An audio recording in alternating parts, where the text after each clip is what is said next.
Hello friends, welcome to Chaudhary academy. हम कर रहे थे प्रॉफिट एंड लॉस।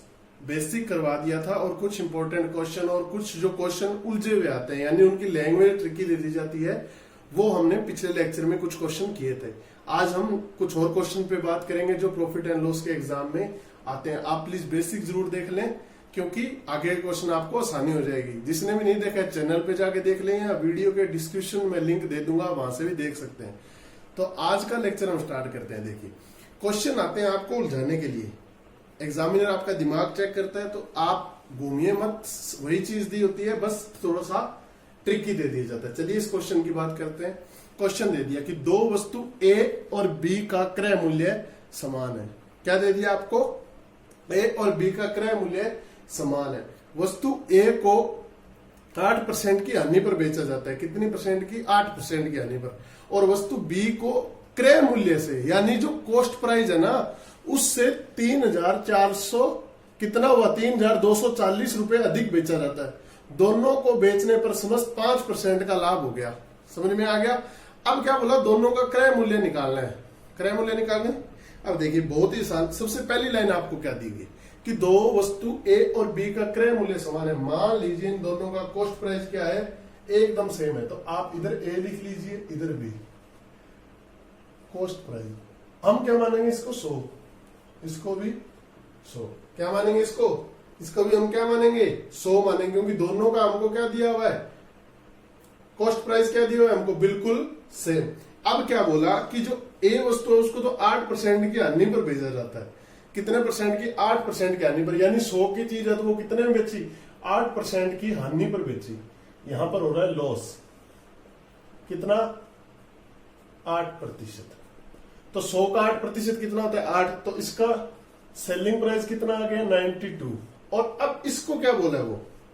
इसका क्या बोला है वो कि वस्तु बी का जो क्रय मूल्य से कितना अधिक बेचा गया है?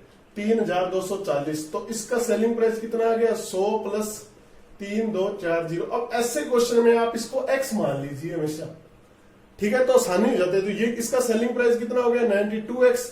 और ये कितना हो गया? 100x plus 3240। समझ में आ गया आपको?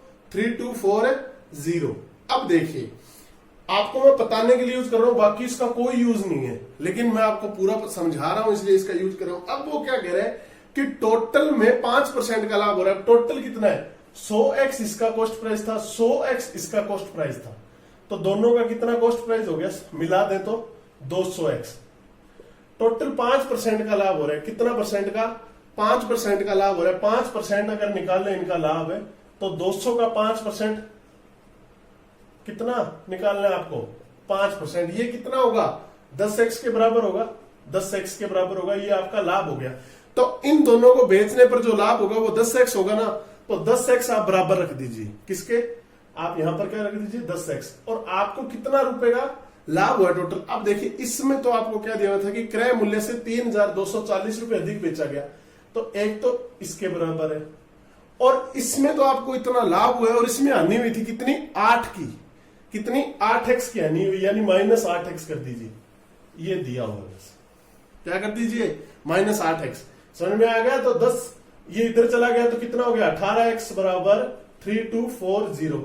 x बराबर 3240 बटे 18। कितना आ गया? बटे 18 आ गया। अब आप अगर आपको पता है तो ये किसकी स्क्वायर होती है? 18 की। तो ये 18 पे चला गया। x बराबर कितना आ गया? 180। अब इसने क्या पूछा है कि प्रत्येक का क्रय मूल्य, हमने क्रय मूल्य क्या माना था? 100x। तो क्रय मूल्य कितना आ जाएगा? क्या माना है हमने? क्रय मूल्य 100 180 इंटू यानी 18,000। तो प्रत्येक का क्रय मूल्य कितना आ गया? 18,000 रुपए। देखिए कितना आसान था। आपको इस चीज की कोई यूज ही नहीं पड़ी। सिर्फ आपको क्या बोला? आपने टोटल कितना हो गया? 200x। 5% का लाभ हो रहा है यानी 10x। 10x यानी उसको बचत हो रही है। तो इसमें उसने एक्स्ट्रा कितना बेचा? 3,240। और इसमें कितना घटाया था? यानी 8x कम कर दिया इसमें से। टोटल ये आ गई टर्म। और इस तरीके से आप इस क्वेश्चन को सोल्व कर सकते हैं। इंपॉर्टेंट क्वेश्चन है, एसबीआई में है भाई क्वेश्चन। थोड़ा सा ट्रिकी है, दिमाग लगाना पड़ेगा कि इन दोनों को बेचने पहले अलग अलग निकालेंगे, अलग अलग, इस पे 8% की हानि और ये इस पे कितना हो रहा है, लाभ हो रहा है। ये दे दिया आपको, फिर टोटल दे दिया, टोटल निकाल के इन दोनों का जोड़ दीजिए। इसका 8x माइनस का था और इसका 3240 प्लस का था। समझ में आ गया, वो टोटल लाभ के बराबर हो गया। समझ में आ गया, बहुत ही आसान है, कुछ भी नहीं है, बस प्रैक्टिस करनी है। क्या करनी है, प्रैक्टिस करनी है। समझ में आ गया। चलिए नेक्स्ट क्वेश्चन की तरफ चलते हैं।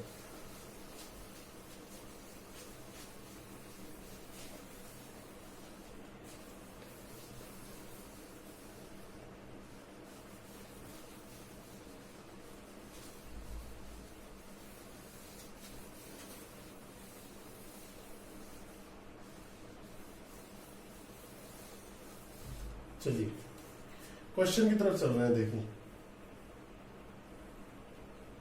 देखिए नेक्स्ट क्वेश्चन, एक इसमें चावल वाले क्वेश्चन आते हैं। देखिए ध्यानपूर्वक कि एक विक्रेता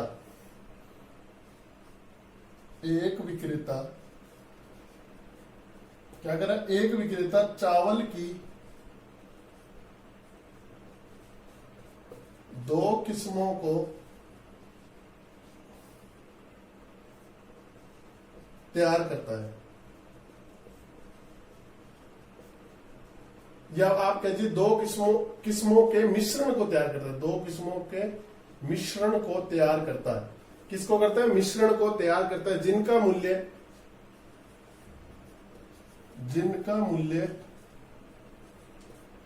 आपको क्या दे दिया, 65 रुपए, और दूसरा आपको दे दिया 115 रुपए पर केजी है। ये भी 65 रुपए पर केजी होगा, पर किलोग्राम है। समझ में आ गया आपको। मिश्रण को 100 रुपए प्रति किलोग्राम के हिसाब से बेचा। मिश्रण को 100 रुपए प्रति किलोग्राम के हिसाब से बेचने पर 15% का लाभ हो रहा है। 15% का लाभ होता है।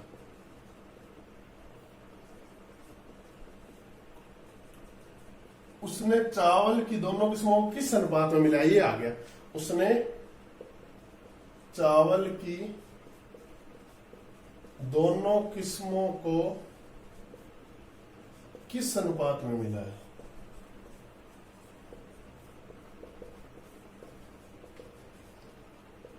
देखिए ऐसे क्वेश्चन आप एक तो डायरेक्ट कीजिए, और इनकी थोड़ी सी ट्रिक होती है, आप वैसे कीजिए। देखिए आपको एक चावल दे रखा है 65 रुपए किलो, एक चावल दे रखा है 115 रुपए किलो। वो कह रहा है कि वो इसको कितने में बेच रहा है, 100 रुपए प्रति किलोग्राम के हिसाब से। अब लेकिन अगर ये डायरेक्ट कहता, लेकिन ये क्या कह रहा है, 15% का लाभ हो रहा है। 15% तो 65 का आप सबसे पहले 15% और जोड़ दीजिए इसमें, यानी 65 का आप 100 प्लस 15% निकाल लीजिए, और 115 का भी 100 प्लस 15% निकाल लीजिए। समझ में आ गया आपको। क्या करना है, दोनों का 15% निकालना है। बहुत ही आसान है, कुछ भी नहीं है, सिर्फ इनको निकाल के इसके अंदर आपको जोड़ना है। क्या करना है, इसके अंदर आपको जोड़ना है। इसके अंदर इसका कितना आ जाएगा, 65 इंटू 115। सोल्व करेंगे तो ये लगभग आ जाएगा, टोटल जोड़ने पे 74.75। ये कितना आ गया, 74.75। और अब इसको निकाल लीजिए, 115 इंटू 115 बटे 100। समझ में आ गया।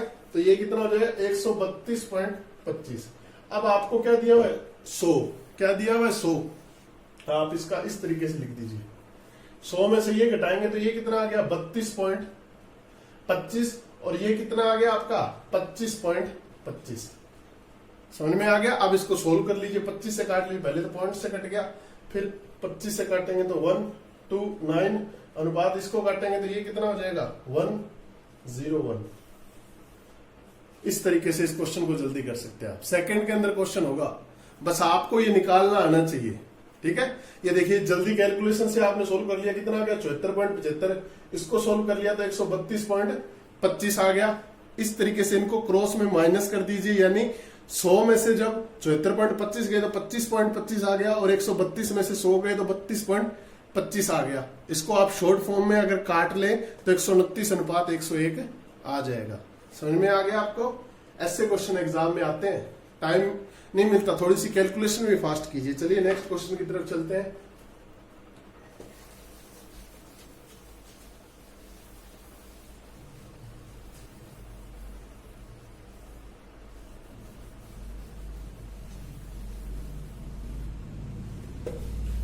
नेक्स्ट क्वेश्चन है जो ध्यानपूर्वक देखिएगा। अब हम चल रहे हैं नेक्स्ट क्वेश्चन की तरफ। नेक्स्ट क्वेश्चन आ गया कि राम ने एक वस्तु, क्वेश्चन देखिए कि राम ने एक वस्तु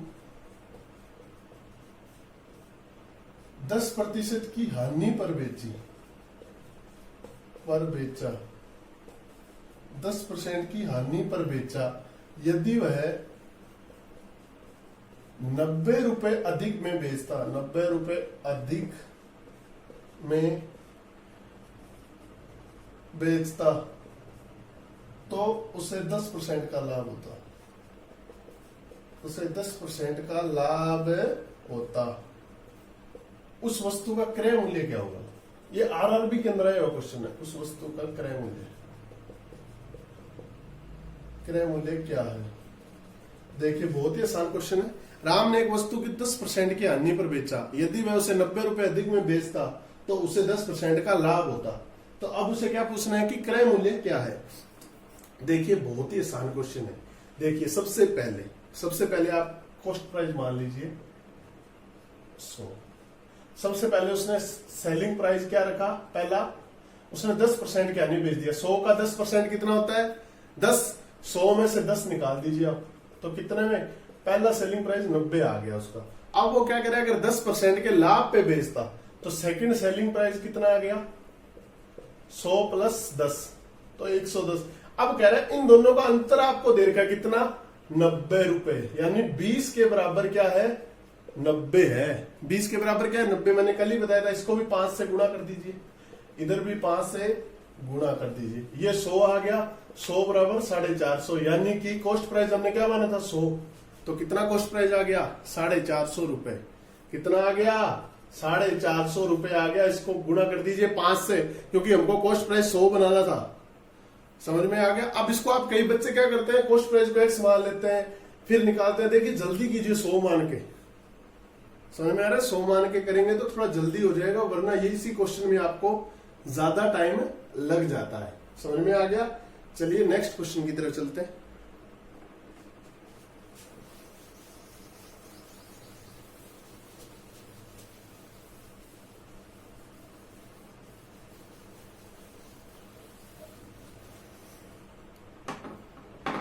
क्वेश्चन आ गया, एक दुकानदार ने एक वस्तु के 2 नग समान मूल्य पर बेचे। एक दुकानदार ने, ध्यानपूर्वक देखिएगा, एक दुकानदार ने एक वस्तु के 2 नग समान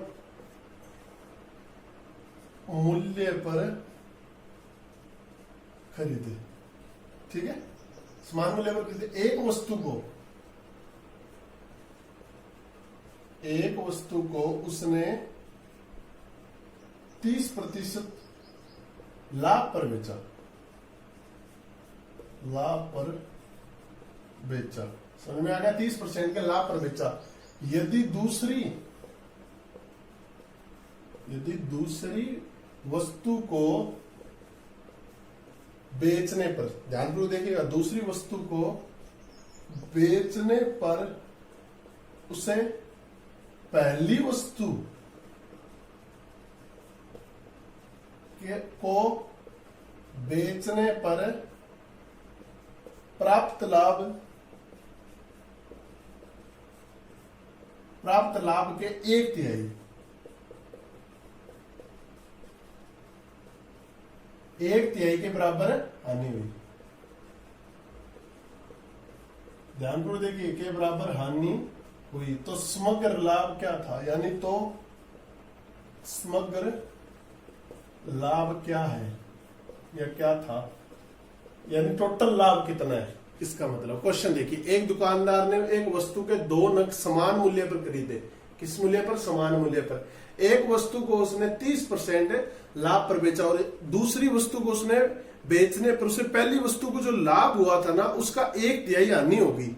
घुमा दिया क्वेश्चन। बच्चे ऐसे क्वेश्चन देके घबरा जाते हैं, क्वेश्चन में कुछ भी नहीं है। आपने पहली वस्तु का कॉस्ट प्राइस भी कितना मान लिया? 100 रुपए। दूसरी वस्तु का कॉस्ट प्राइस भी क्या मान लिया? 100 रुपए। पहले के कह रहे हैं आपको 30% का लाभ हो रहा है, आपको क्या दे दिया? प्रॉफिट। सिंपल सा है, प्रॉफिट दे दिया कितना 30 रुपए, कितना 30 रुपए का। और आपको क्या दे दिया कि दूसरी वस्तु को बेचने पर, पहली वस्तु के बेचने पर प्राप्त लाभ के 1/3 के बराबर आनी हुई। प्राप्त लाभ कितना था 30 रुपए, इसका 1/3 निकालिए, तिहाई, यानी 10 रुपए का लॉस हो गया दूसरी वस्तु को बेचने पर। तो इसका सेलिंग प्राइस कितना हो गया 130 रुपए, 100 + 30, और इसका सेलिंग प्राइस 100 - 10 यानी 90 रुपए। अब आपको क्या निकालना है टोटल, तो टोटल कॉस्ट प्राइस कितना हुआ, टोटल कॉस्ट प्राइस 100 + 100 200, टोटल आपका सेलिंग प्राइस कितना है 130 + 90 यानी कितना आ गया 220 रुपए। आपको क्या निकालना है, कितना लाभ हुआ है, यही निकालना है आपको, और तो कुछ नहीं निकालना। अब इन दोनों का अंतर कितना हो गया, प्रॉफिट कितना हो रहा है 20 रुपए का, प्रॉफिट कितना हुआ 20 रुपए का। प्रॉफिट परसेंटेज निकालने के लिए आपको फॉर्मूला बताया था, ऊपर प्रॉफिट नीचे कॉस्ट प्राइस यानी 200 × 100। समझ में आ गया आपको, कितना आसान है 10, यानी 10% का टोटल उसे लाभ हो रहा है। कितने परसेंट का, 10% का उसे लाभ हो रहा है। बहुत ही आसान है, बस आपको देखना है कि क्या पूछ रहा है क्वेश्चन में। समझ में आ रहा है आपको, उसको कितना लाभ हो रहा है, उसको टोटल 10% का लाभ हो रहा है। समझ में आ गया, कुछ भी नहीं था क्वेश्चन में। इसका कॉस्ट प्राइस दिया हुआ था 30% का, प्रॉफिट दिया हुआ था, इसमें इसके प्रॉफिट का 1/3 हानि हुई। इसके अंदर थोड़ा सा लैंग्वेज घुमा दी कि इसके प्रॉफिट की 1/3, और कुछ भी नहीं था क्वेश्चन के अंदर। समझ में आ रहा है ना आपको, सिर्फ आपको घुमाने की कोशिश कर रहा है, और कुछ भी नहीं था क्वेश्चन के अंदर। ध्यानपूर्वक देखिएगा, क्वेश्चन के अंदर आपको कुछ भी नहीं दिया हुआ है, सिर्फ आपको घुमाने की कोशिशें करता रहता है एग्जामिनर। चलिए नेक्स्ट क्वेश्चन बहुत ध्यानपूर्वक देखिएगा, ये क्वेश्चन बहुत इंपॉर्टेंट और थोड़ा सा हार्ड लेवल का, या ज्यादा आपको कह दीजिए लैंग्वेज बहुत ज्यादा दी हुई है इसके अंदर। ध्यानपूर्वक देखिएगा।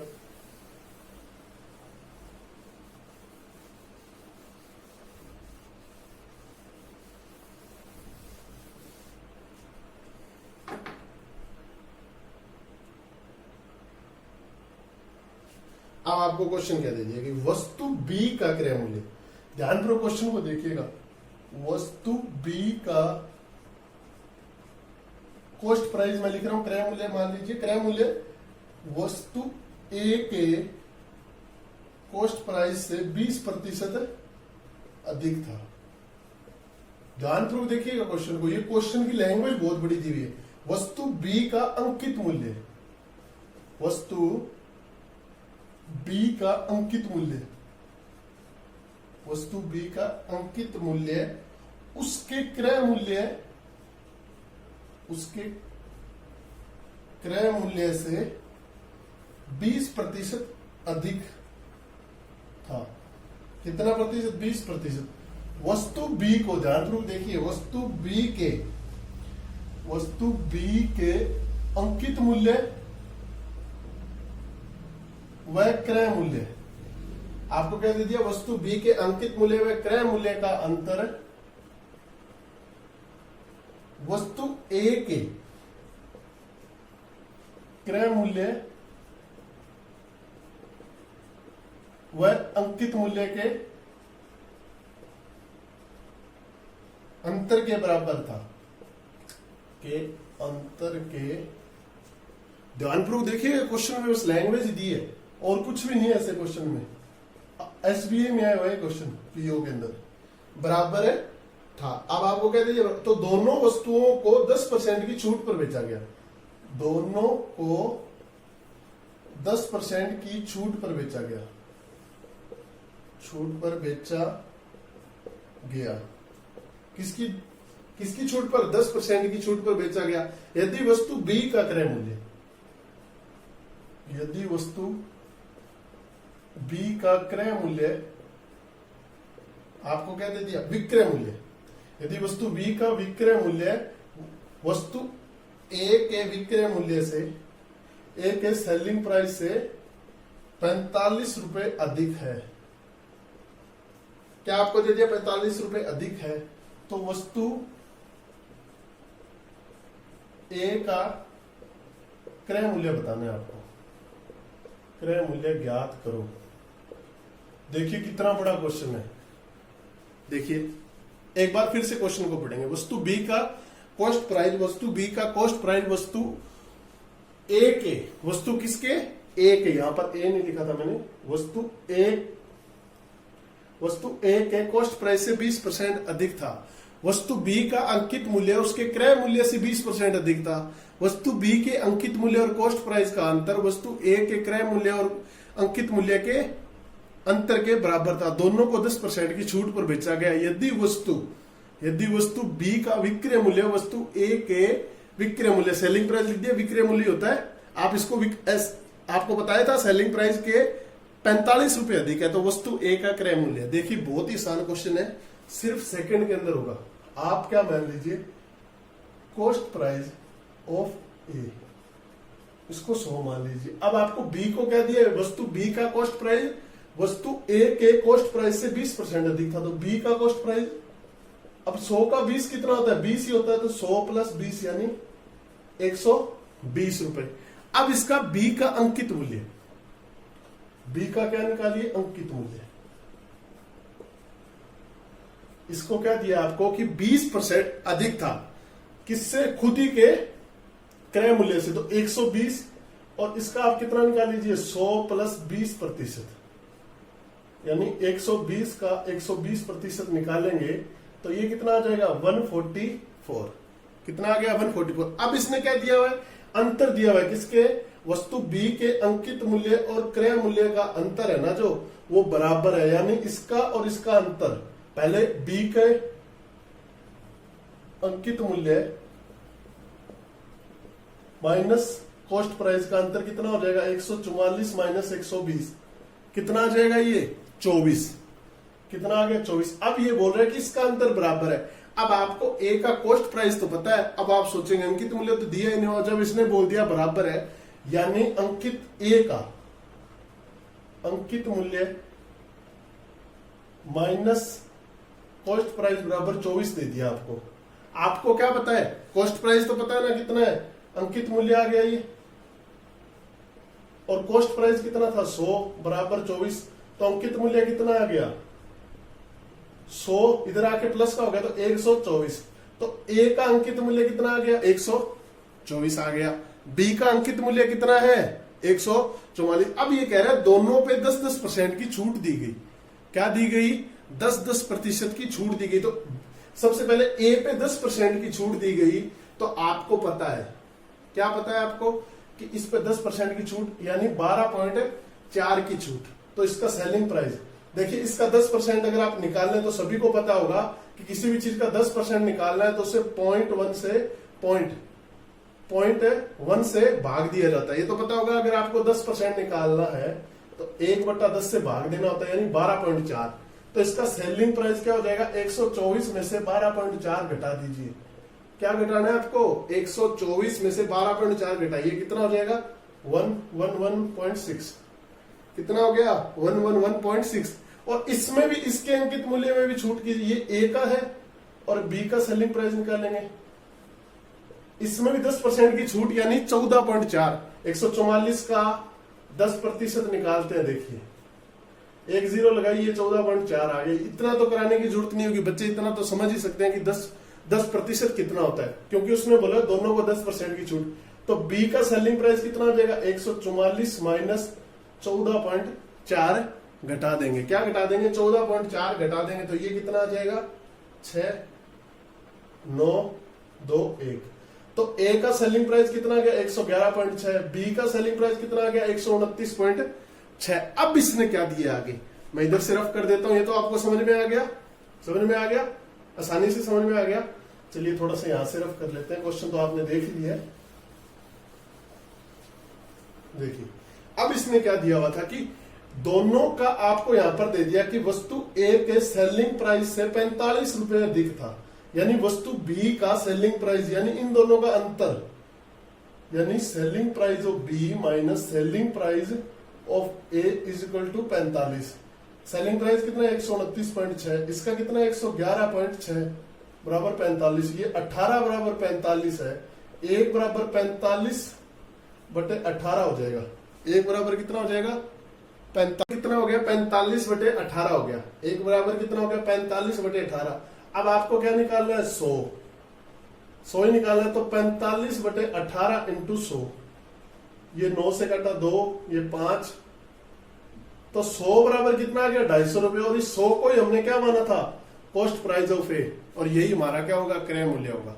इस तरीके से क्वेश्चन किए जाते हैं। इन दोनों का अंतर 45 था, 18 बराबर 45, 1 बराबर 45/18, 100 बराबर कितना होगा 250 रुपए, और यही हमने क्या माना था ए का कॉस्ट प्राइस माना था। इस तरीके से क्वेश्चन किए जाते हैं। समझ में आ रहा है ना आपको? इस तरीके से क्वेश्चन किए जाते हैं। बहुत ही आसान होते हैं, लेकिन आपको थोड़ा सा ध्यान रखना होता है कि किस तरीके के क्वेश्चन इसके अंदर पूछे जाते हैं। अब समझ में आ गया आपको कि किस तरीके से क्वेश्चन, बस अटेम्प्ट करना आना चाहिए। तो दोस्तों ये आज हमने कुछ क्वेश्चन किए, कुछ हम नेक्स्ट लेक्चर में करेंगे प्रॉफिट एंड लॉस के। इस लेक्चर में अगर आपको कुछ समझ नहीं आया हो या आप कुछ और पूछना चाहो तो कमेंट बॉक्स में बताना। लाइक करना, शेयर करना और अपने दोस्तों के साथ जरूर शेयर करें और सब्सक्राइब करें। Thank you.